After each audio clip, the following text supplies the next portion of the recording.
বাগে জান্নাতের ফুল নিয়ে এসেছি, প্রিয় নবীর হাদিস পাক নিয়ে এসেছি। আলহামদুলিল্লাহি রাব্বিল আলামিন ওয়াসসালাতু ওয়াসসালামু আলা খাতামিন নাবিয়্যিন আম্মা বা'দ ফাআউযু বিল্লাহি মিনাশ শাইতানির রাজীম। বিসমিল্লাহির রহমানির রহিম। আসসালাতু ওয়াসসালামু আলাইকা ইয়া রাসূলুল্লাহ ওয়া আলা আলিকা ওয়া আসহাবিকা ইয়া হাবিবাল্লাহ। আসসালাতু ওয়াসসালামু আলাইকা ইয়া নবিয়াল্লাহ ওয়া আলা আলিকা ওয়া আসহাবিকা ইয়া নূরাল্লাহ। মাদানী চ্যানেলের দর্শকবৃন্দ, উপস্থিত হয়েছি মাদানী চ্যানেলের গুরুত্বপূর্ণ অনুষ্ঠান নিয়ে, যার নাম হচ্ছে কাসাসুল হাদিস। দেশে প্রবাসে যারা যেখান থেকে আমাদের এই অনুষ্ঠানটি দেখছেন, আপনাদের সবাইকে জানাই আন্তরিক শুভেচ্ছা, স্বাগতম, খুশ আমদিদ। প্রিয় দর্শক মণ্ডলী, এই অনুষ্ঠানে আমরা রাসূল পাক সাল্লাল্লাহু আলাইহি ওয়াসাল্লামের মুখ থেকে নিঃসৃত ওই হাদিসের ঘটনাসমূহ শ্রবণ করার সৌভাগ্য অর্জন করি, যা প্রিয় আকা সাল্লাল্লাহু আলাইহি ওয়াসাল্লাম আপন সাহাবা একরামদের মাঝে বর্ণনা করেছেন। রব তাবারাক ওয়া তাআলা জাল্লা জালালুহু কোরআনে পাকে ইরশাদ করেছেন, ফাকসুসিল কাসাসা লাআল্লাহুম ইয়াতাফাক্কারুন। সুতরাং আপনি উপদেশ শোনান যাতে তারা চিন্তা করে। আপনি পূর্বেকার উম্মতদের ঘটনা বর্ণনা করুন যাতে তারা নসিহত গ্রহণ করে, আখিরাতের ব্যাপারে চিন্তা ভাবনা করে। অন্যত্র মহান আল্লাহ রাব্বুল আলামিন ইরশাদ করেছেন, লাকাদ কানা ফি কাসাসিহিম ইবরাতুল লিউলিল আলবাব। নিশ্চয়ই তাদের খবরাদি দ্বারা, নবীগণের এবং তাদের সম্প্রদায়ের খবরাদি দ্বারা বিবেকবানদের চক্ষু খুলে যায়। নিশ্চয়ই প্রিয় দর্শক মণ্ডলী, রাসূলুল্লাহ সাল্লাল্লাহু আলাইহি ওয়াসাল্লাম যা আপন সাহাবা একরামদের মাঝে ঘটনা বর্ণনা করেছেন, তা শুধুমাত্র আনন্দিত হওয়ার জন্য নয়, তার মাঝে আমাদের জন্য অসংখ্য নসিহত লুকায়িত রয়েছে। তার মাঝে আমাদের জন্য অসংখ্য মাদানী ফুল শিক্ষণীয় বিষয় রয়েছে। তাই আসুন প্রিয় দর্শক মণ্ডলী, আমরা রাসূল পাক সাল্লাল্লাহু আলাইহি ওয়াসাল্লামের পবিত্র মুখ থেকে নিঃসৃত ঘটনা শোনার পূর্বে খুবই চমৎকার একটি দুরুদে পাকের ফজিলত শুনে নেই। প্রিয় আকা উভয় জাহানের দাতা রাসূলুল্লাহ সাল্লাল্লাহু তাআলা আলাইহি ওয়া আলিহি ওয়াসাল্লাম ইরশাদ করেছেন, যে ব্যক্তি জুমার দিন আমার উপর 200 বার দুরূদ শরীফ পাঠ করবে, মহান আল্লাহ রাব্বুল আলামিন ওই ব্যক্তির 200 বছরের গুনাহ ক্ষমা করে দিবেন। সুবহানাল্লাহ। সাল্লু আলাল হাবিব সাল্লাল্লাহু তাআলা আলা মুহাম্মদ সাল্লাল্লাহু তাআলা আলাইহি ওয়া আলিহি ওয়াসাল্লাম। প্রিয় মাদানী চ্যানেলের দর্শকবৃন্দ, হযরতে আব্দুল্লাহ ইবনে ওমর রাদিয়াল্লাহু তাআলা আনহু ইরশাদ করেন, আমি রাসূল পাক সাহেবে লাউলাক সাইয়াহে আফলাক হুজুর সাল্লাল্লাহু তাআলা আলাইহি ওয়া আলিহি ওয়াসাল্লামকে এই হাদিস বলতে শুনেছি, আর আমি যদি একবার, দুবার, 3 বার, 4 বার, 5 বার, 6 বার, 7 বার এই হাদিসটি হজরত মুহাম্মদ মুস্তাফা সাল্লাল্লাহু তাআলা আলাইহি ওয়া আলিহি ওয়াসাল্লাম থেকে না শুনতাম, তাহলে এই হাদিসটি বলতাম না। আল্লাহু আকবার। কিন্তু আমি এর চেয়েও বেশি বার এই হাদিসে পাক শুনেছি, সে কারণে এই হাদিসটি বর্ণনা করছি। প্রিয় আকা সাল্লাল্লাহু তাআলা আলাইহি ওয়া আলিহি ওয়াসাল্লাম ইরশাদ করেন, বনি ইসরাইলে কিফল নামী এক ব্যক্তি ছিল। সে যে কোনো গুনাহ করতে দ্বিধাবোধ করতো না। মানুষ যে কোনো গুনাহ করতে একটু হিমশিম খায়, কিন্তু এই কিফল নামী ব্যক্তি এমন পাপী ছিল যে সে কোনো গুনাহ করতে দ্বিধাবোধ করতো না। তার নিকট এক অভাবী নারী এসে তার অভাবকে দূর করার জন্য বলতে লাগলো। তো কিফল সেই নারীকে 60 দিনার দিল, এ শর্তে যে সে তার সাথে জিনাহ করবে। মাআযাল্লাহ। সে তার সাথে বেবিচারীর গুনাহে লিপ্ত হবে। গুনাহ করার জন্য সে এই কাজটি করলো যে ওই নারীকে 60 দিনার দিয়ে দিল। অভাবী নারী আপন অভাবের দিকে তাকিয়ে তার সাথে গুনাহ করতে রাজি হয়ে গেল। সুতরাং যখন কিফল সেই নারীর সাথে জিনাহ করার উদ্দেশ্যে আগে বাড়ল, তখন ওই নারীটি কাঁপতে লাগলো। আল্লাহর ভয় তার মাঝে সৃষ্টি হলো। ওই নারীটি কাঁপতে লাগলো আর ক্রন্দন করতে লাগলো। আল্লাহু আকবার। প্রিয় দর্শক মণ্ডলী, এই অবস্থা দেখে কিফল নারীকে বলল, ক্রন্দন করছো কেন? আমি কি তোমাকে অপছন্দ করি? নারীটি বলতে লাগলো, না, এ কথা নয়, বরং এটি এত জঘন্যতম অপরাধ, এত নিকৃষ্টতম গুনাহ যা আমি এর পূর্বে কখনো করিনি। আল্লাহু আকবার। আমার অভাব আমাকে গুনাহে লিপ্ত হতে বাধ্য করেছে।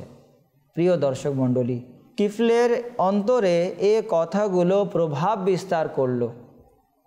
খোদা ভীতি তার অন্তরে সৃষ্টি হলো। সে নারীকে বলতে লাগলো, একদিকে তুমি এ কথাগুলো বলছো, ক্রন্দন করছো, কম্পিত হচ্ছ, আর অন্যদিকে দিনারও নিয়ে নিয়েছো। কিফলে বলল, যাও, চলে যাও, সে পয়সাও নিয়ে যাও, সেটি তোমার। কিফলে তাকে দিয়ে দিল আর বলতে লাগলো, খোদার শপথ, আজকের পর আমি কখনো মহান আল্লাহ রাব্বুল আলামিন জাল্লা জালালুহুর নাফরমানি করব না। সুবহানাল্লাহ, সুবহানাল্লাহ।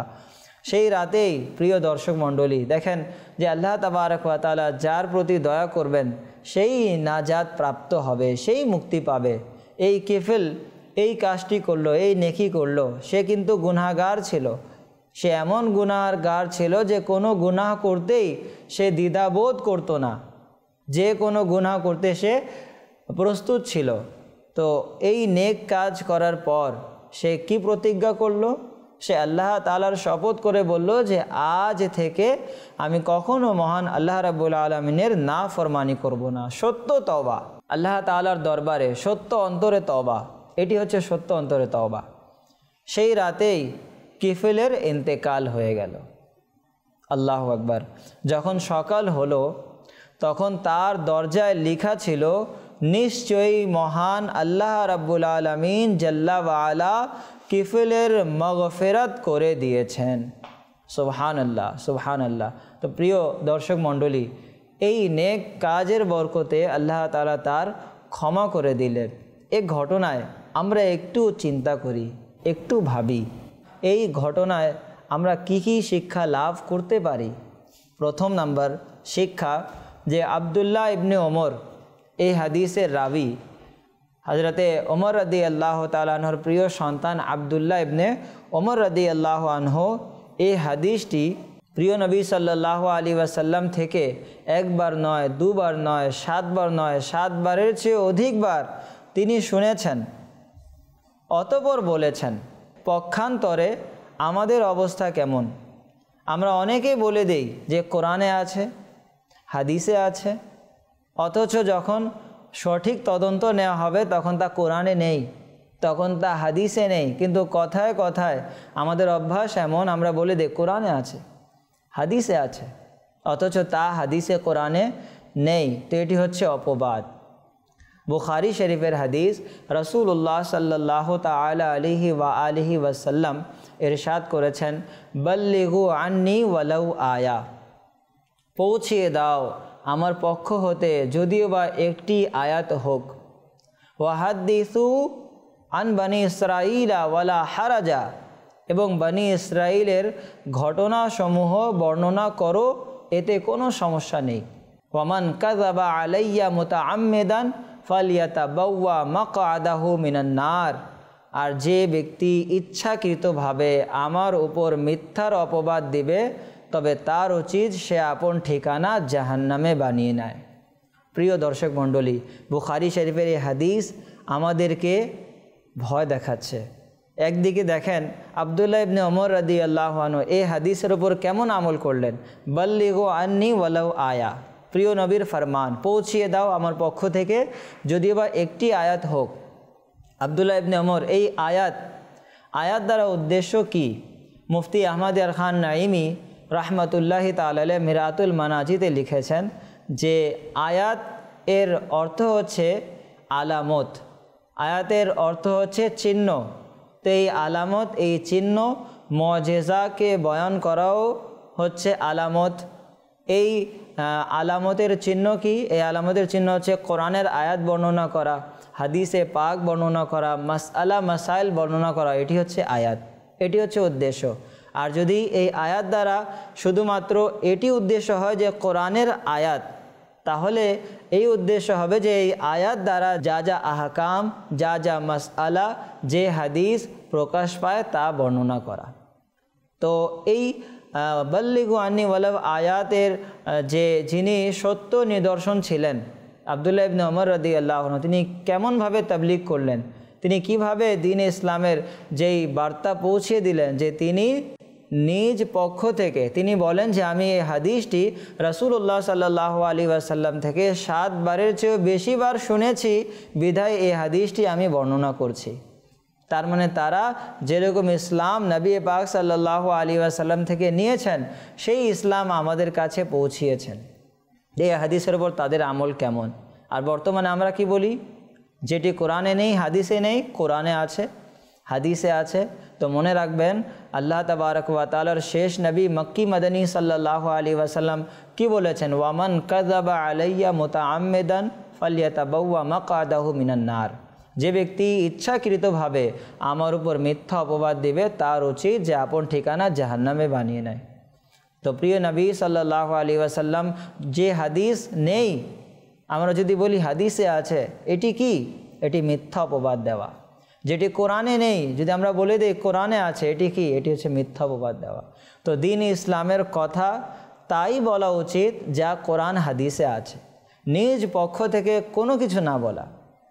প্রিয় দর্শক মণ্ডলী, আর বলা হলো ওয়াহাদ্দিসু আন বনি ইসরাঈলা ওয়ালা হারাজা, এবং বনি ইসরাঈলদের ঘটনাসমূহ বর্ণনা করো, তাদের ঘটনাসমূহ নাও। কেন?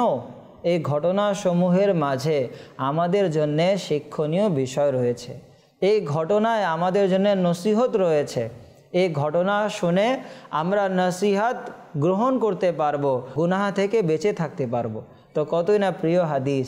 তো এই হাদিসের উপর আমরা আমল করার চেষ্টা করব ইনশাআল্লাহ। দ্বিতীয় নাম্বার প্রিয় দর্শক মণ্ডলী হচ্ছে যে কিফল নামী ব্যক্তি, এ বনি ইসরাইলের এক ব্যক্তি ছিল। বনি ইসরাইলের যিনি নবী ছিলেন তার পবিত্র নাম মোবারক ছিল জুল কিফল। আর নবী গুনাহ থেকে পুত পবিত্র হয়ে থাকেন। এখন কিফল দ্বারা কেউ এই উদ্দেশ্য না নিয়ে নেয় যে বনি ইসরাইলের যিনি নবী ছিলেন কিফল তিনি নাকি। মনে রাখবেন যে এই যে কিফল, তার নাম কিফল ছিল, এবং বনি ইসরাইলের যিনি নবী তার নাম কিফলের সাথে জুল কিফল। নবীর নাম ছিল জুল কিফল আর এই ব্যক্তির নাম ছিল কিফল। তো নবী যিনি ছিলেন জুল কিফল নবী, ইনি সহ যত আম্বিয়া কেরাম পৃথিবীর বুকে এসেছেন সকলে ছিলেন মাসুম আনিল খাতা, সকলে ছিলেন গুনাহ থেকে অক্ষম। ইনারা গুনাহ করতে সক্ষম না। আম্বিয়া কেরাম গুনাহ থেকে মাসুম, তারা গুনাহ থেকে পুত পবিত্র।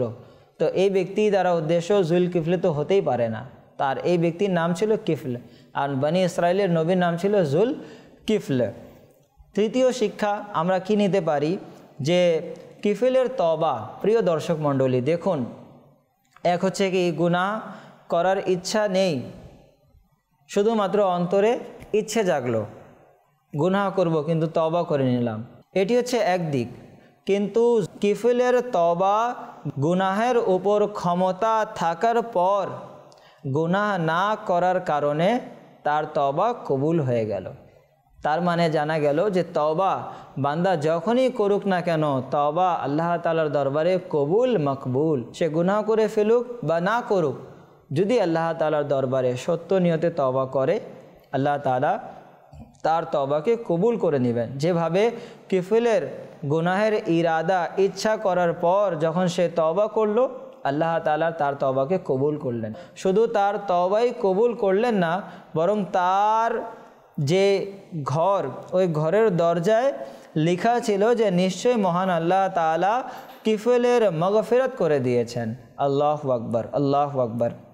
প্রিয় দর্শক মণ্ডলী, চতুর্থ শিক্ষা আমরা এই ঘটনা থেকে এটি নিতে পারি যে সে নারীটি, ওই যে নারী ছিল, সে অভাবের কারণে এই গুনাহ করতে রাজি হলো, কিন্তু তার এই গুনাহ করার ইচ্ছা ছিল না। সে নারীটি খোদা ভীতিতে কম্পিত হয়েছিল। ওই নারীটি খোদা ভীতিতে সে ক্রন্দন করছিল। আল্লাহু আকবার। দেখুন, গুনাহ করার সুযোগ আছে, কিন্তু মহান আল্লাহ তাআলার দরবারে কি মুখ দেখাবো, হিসাব কিভাবে দিব, এগুলো ভেবে ওই নারীটি কান্না করছিল, ওই নারীটি ক্রন্দন করছিল। সে জানে, মুসলমান জানে যে মুসলমান আপন রব তাবারক ওয়া তাআলার কাছে দণ্ডায়মান হতে হবে। আল্লাহ তাআলার কাছে আমাদের সকল আমলগুলো হিসাব নিকাশ দিতে হবে। আজ যদি আমি গুনাহ করি, আমি এই গুনাহটি কিভাবে বলবো, কিভাবে প্রকাশ করব? কিয়ামতের ময়দানে সকল আমলগুলো আমাদেরকে পড়তে হবে। কিভাবে আমি পড়ব, কিভাবে মুখ দেখাবো? তো ওই নারীটি এই গুনাহ হয়ে যাবে বলে সে ক্রন্দন করলো, সে কেঁপে উঠল। তো দেখুন, তার মাঝে খোদা ভীতি ছিল, বিধায় আল্লাহ তাবারক ওয়া তাআলা তাকে ওই গুনাহ থেকে রক্ষা করলেন। যে ব্যক্তির ভিতরে খোদা ভীতি থাকবে, যে ব্যক্তি আপন রব তাবারক ওয়া তাআলার নিকট দণ্ডায়মান হওয়াকে ভয় করবে, তার উপহার কি? তার উপহার হচ্ছে যে আল্লাহ তাআলা তাকে দুটি জান্নাত দান করবেন। কোরআন বলে, ওয়ালিমান খাফা মাকামা রব্বিহি জান্নাতান, যে ব্যক্তি আপন রব তাবারক ওয়া তাআলার দরবারে দণ্ডায়মান হওয়াকে ভয় করে, তাদের জন্য রয়েছে দুটি জান্নাত। সুবহানাল্লাহ, সুবহানাল্লাহ। প্রিয় দর্শক মণ্ডলী, পঞ্চম এক ঘটনা থেকে আমরা শিক্ষা নিতে পারি, বান্দার নেকি বদিকে মুছে দেয়। কিফলের সাহায্য ছিল নেকি।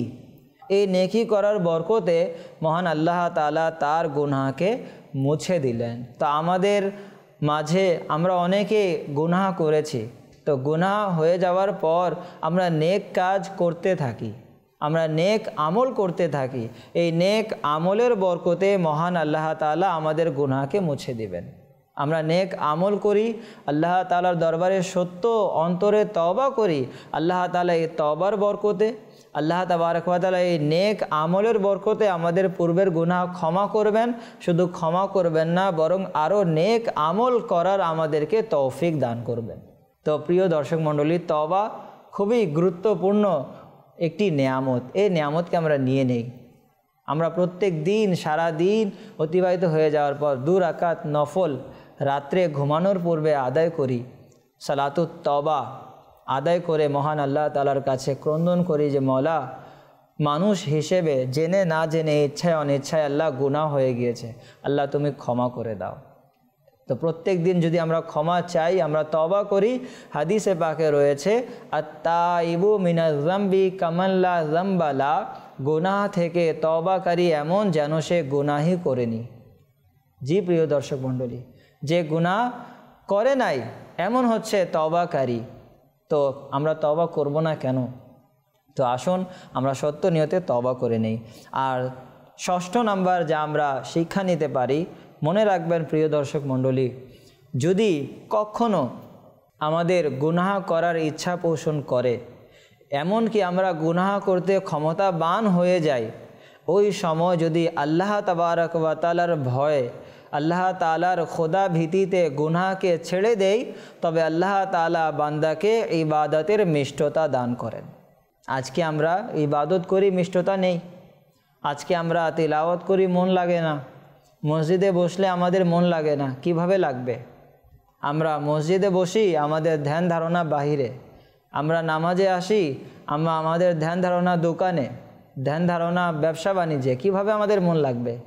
কিন্তু যদি গুনাহ করার ইচ্ছা হলো, গুনাহ করা থেকে বেঁচে গেল, ক্ষমতা ছিল, গুনাহ করেনি কেন? আল্লাহ তাআলার ভয়, আল্লাহ তাআলা তার ইবাদতে মিষ্টতা দান করবে। আর সপ্তম ও শেষ শিক্ষা আমাদের জন্য এটি রয়েছে প্রিয় দর্শক মণ্ডলী, গুনাহেরও স্বাদ আছে, নেকিরও স্বাদ আছে। আউলিয়া কেরাম নেকির স্বাদ নিয়েছেন, নেকির মিষ্টতা লাভ করেছেন। স্বাদ লাভের জন্যে গুনাহ করিও না, গুনাহ থেকে যাবে, তার স্বাদ শেষ হয়ে যাবে। আর কষ্টের কারণে নেকি ছেড়ে দিও না, কষ্ট শেষ হয়ে যাবে, নেকি থেকে যাবে। প্রিয় দর্শক মণ্ডলী, দেখেন আমাদের কাছ থেকে মাহে রমজান বিদায় নিল, সারাদিন না খেয়েছিলাম, কত দুর্বলতা, কিন্তু যেই মাত্র আমরা ইফতার করি, ইফতার করার পর আর কষ্ট আমাদের থাকে? আর কষ্ট নেই। কিন্তু যে সারাদিনের কষ্ট আমরা করলাম, ইবাদত করলাম, তা আমাদের বাকি থেকে গেল। তো কষ্টের কারণে নেকি ছেড়ে দিও না, কষ্ট শেষ হয়ে যাবে, নেকি থেকে যাবে। আর বলা হয়েছে স্বাদের কারণে গুনাহ করিও না। যদি কোনো গুনাহ করার ইচ্ছা আমাদের পোষণ হয়, আমরা গুনাহ করব, যতটুকু গুনাহ করব ততটুকুই স্বাদ। গুনাহ শেষ, স্বাদও শেষ। এখন বলেন, এই গুনাহ আমরা ছেড়ে দিলাম, কিন্তু গুনাহ আমাদের কাছে রয়েছে, স্বাদ শেষ, গুনাহ বাকি থেকে যায়। তো স্বাদের কারণে গুনাহ করিও না, স্বাদের কারণে গুনাহ করিও না, স্বাদ শেষ হয়ে যাবে, মিষ্টতা শেষ হয়ে যাবে, গুনাহ থেকে যাবে।